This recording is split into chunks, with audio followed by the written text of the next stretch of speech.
I remember once a colleague of mine who went to see a church about a job. She was all optimism and being her best self and articulate and inspiring. And after the Sunday worship, she went to the question and answer time, a deadly yet revealing ritual some of our UU churches have put into place to see who will survive. She was asked about the sermon, this or that.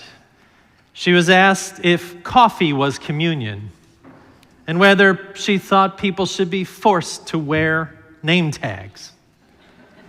And then came the big question. The question that was no question at all, but a statement from a member who felt he had the right to define what the church was all about for the whole bunch. The question that when a minister hears, knows something is afoot in that church, and it went like this.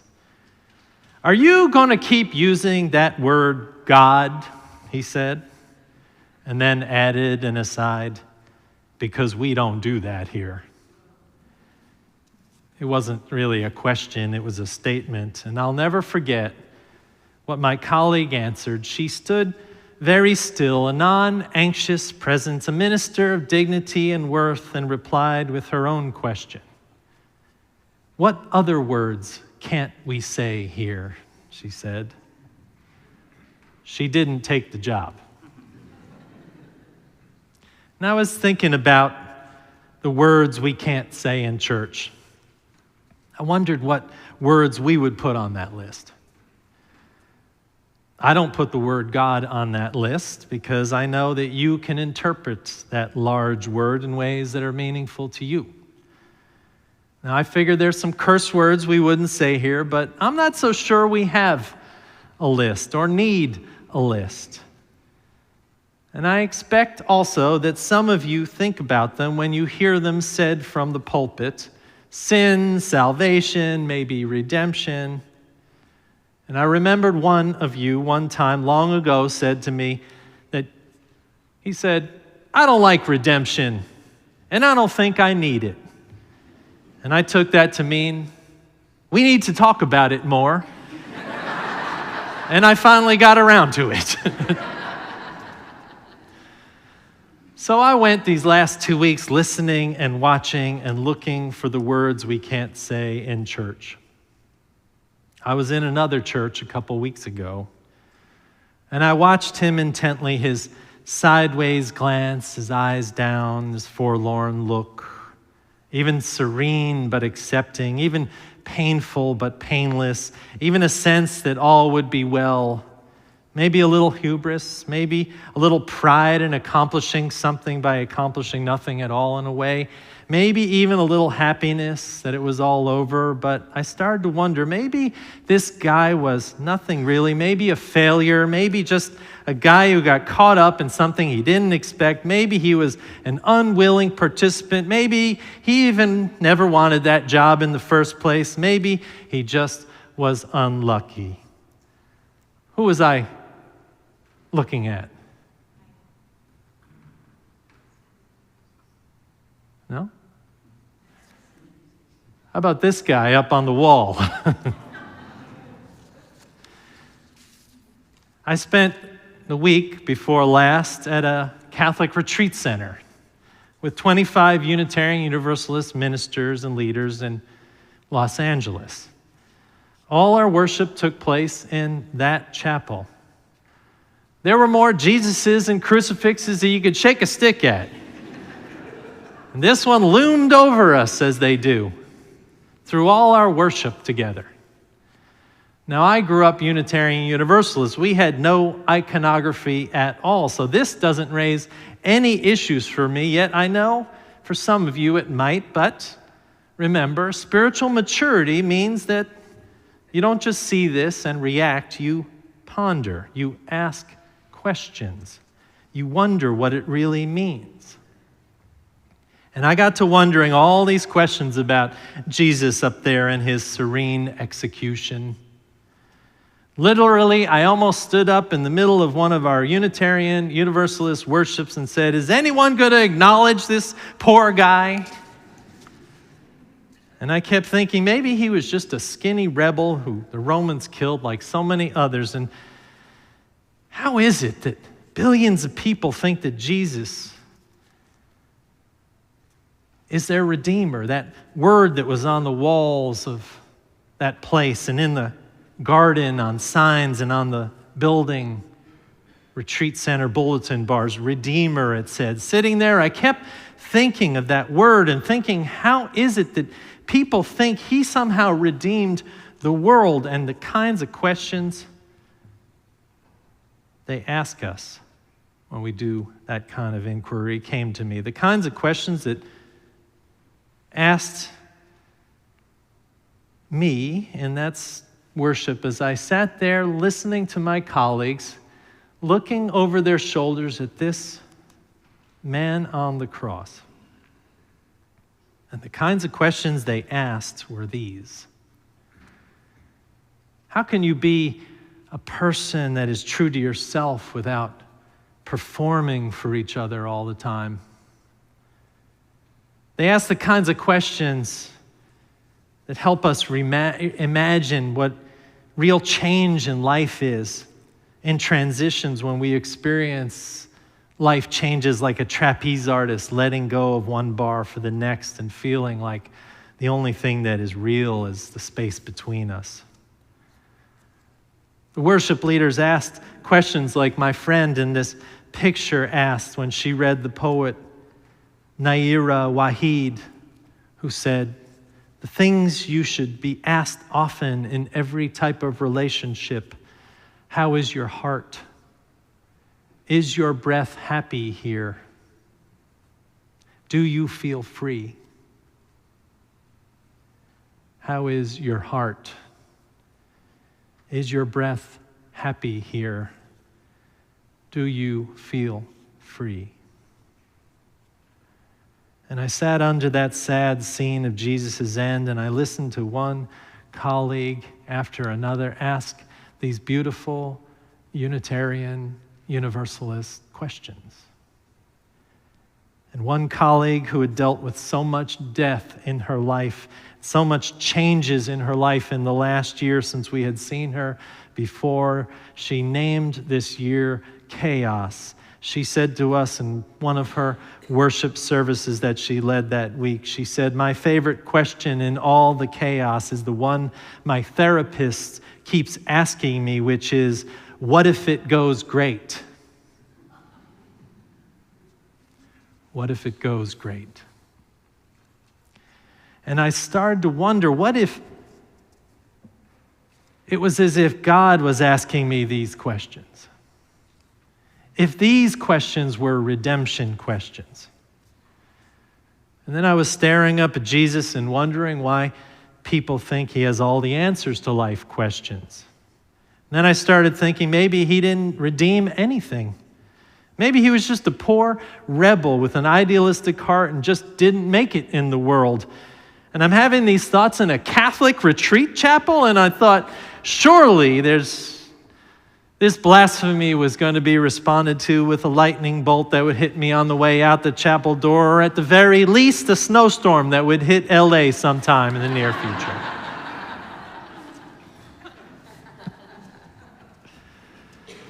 And then I started wondering about this redemption thing, and I started asking, what does it really mean? And so I looked it up. What I found was it means the action of saving or being saved from error. The action of regaining or gaining possession of something or clearing a debt. And then I thought, what are the things that help us regain possession of ourselves and our purpose and help us do something like clearing a spiritual debt? I had all these thoughts looking up at that Jesus and thinking, if it wasn't the cross that redeems, which is what our faith says, what of this poor guy helps us be redeemed? And then I remembered my favorite story from the Christian scriptures about Zacchaeus, who climbed a tree, a tax collector, a rich man, a small yet rich man who climbed a different kind of tree than Jesus would so he could see him. And Jesus comes along and says, "Come down, let's have lunch." So Jesus goes to Zacchaeus' house. The poor people said, "Look at him, he's going to talk with a sinner." One of the few privileges of being poor is being mad at the rich people, and there goes Jesus. And what they talked about, we don't know, but I imagine at the end of it, Zacchaeus comes out and makes a declaration on the front step of his house and says, "Jesus, I'm giving half of all I have to the poor, and if I have ever defrauded anyone, I will restore it 400%. I think the scripture left off 2 zeros. Jesus says to Zacchaeus, "Salvation has come to this house." He has shaken the man loose from his money and his greed. The man has found life. He has been restored from his spiritual debt. He has been redeemed. I'm starting to like some of these words. Salvation, redemption. In Luke 4, there's a list of what Jesus' ministry accomplished. Not what's accomplished by the cross, but what the ministry accomplished. It says to proclaim the good news to the poor, to proclaim freedom for the prisoners and recovery of sight for the blind, to set the oppressed free, and to proclaim the year of the Lord's favor. This is the ministry of Jesus. To proclaim the year of the Lord's favor really means to enact a year of jubilee. The ethical life of ancient Israel found that Sabbath, every seventh day, meant that we stop and we make room for God and for gratitude. And every 7 years is the Sabbath year. And every 7 times 7 is a 49th year, when they added 1 and made it the 50th year, was in which on the Day of Atonement, all was released, all sins forgiven, all debts forgiven. Grace is given to all.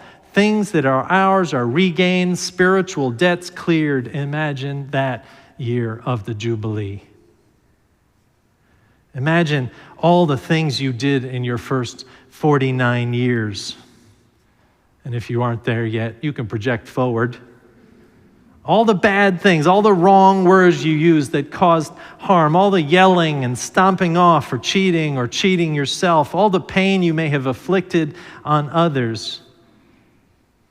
Imagine all those things in the first 49 years of your life piled up here on this stage. Some of us, we couldn't even fit the whole pile in this building.